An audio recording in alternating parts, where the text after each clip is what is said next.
Okay mga ka-art, naana po iba kong obra si Kinit usa ka family portrait diin taga Panabo kini o kaning babae treasurer kini sa barangay Hall, Barangay Grido sa Panabo. Mga kayudong family ni mga ka-art. So kaning iyang gidrawing karon mao ni iyang reference mao ni ilahang head of the family, ilang papa. So kinit mga ka-art usa kini ka fine arts graduate sa UM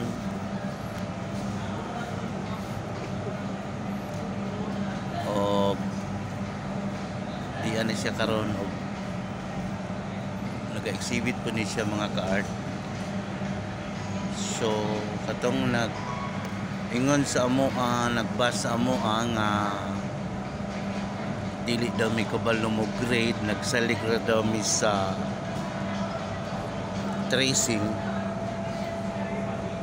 Wala may daotan ana kung mag-tracing ka. Ang importante ang pag-color sa mga naong.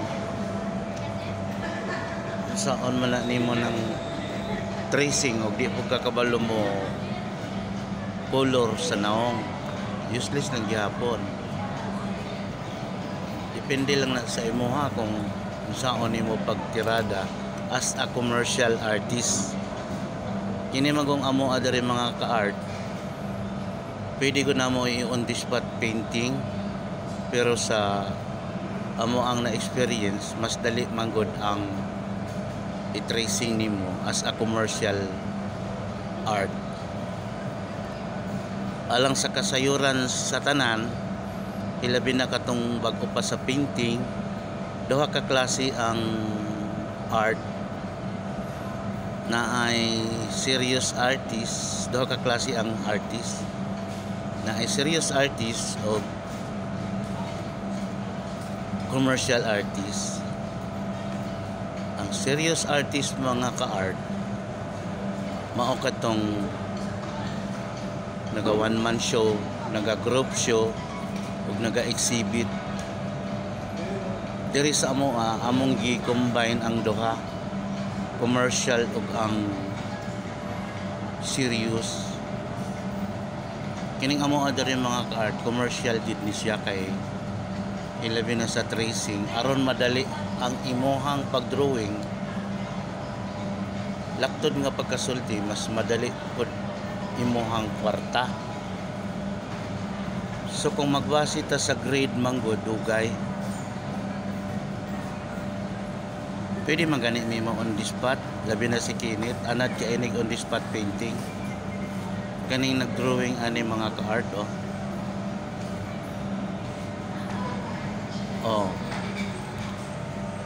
naalang yapon mi diri sa kuan ha Kaisano. Dool ra mi sa PNGB. Dool ra pod mi mga ka-art sa grocery. So balikan nato si Kinit. Ang history manggod sa art mga ka-art, dili nang bisag kung saan nimo pagdrawing, ang importante maayo pagka-drawing. Wala na taga-base kung unsaon nimo na gi-grade ba nimo, gi-tracing ba nimo, gi-pantograph ba nimo o gi-on the spot ba nimo. Ang atong gibasehan ang kini pagkuha na gyud sa kinatibuk-an. So alang sa mga labi na katong mga amateur nga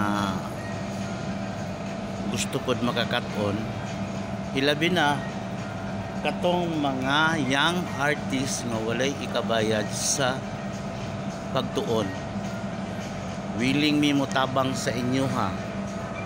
Mao ni among grupo mga ka-art Davao Eagle Collective Artists since 2025, bago lang, helping young artists, especially the out of school youth. So ang dami mo tabang mga ka-art, ilabi na katong mga walay ikasarang ikagasto ilang mga ginikanan. So dili may magpanoko og tudlo kaninyo as long as inyong presensya na adiri. Tiyaga.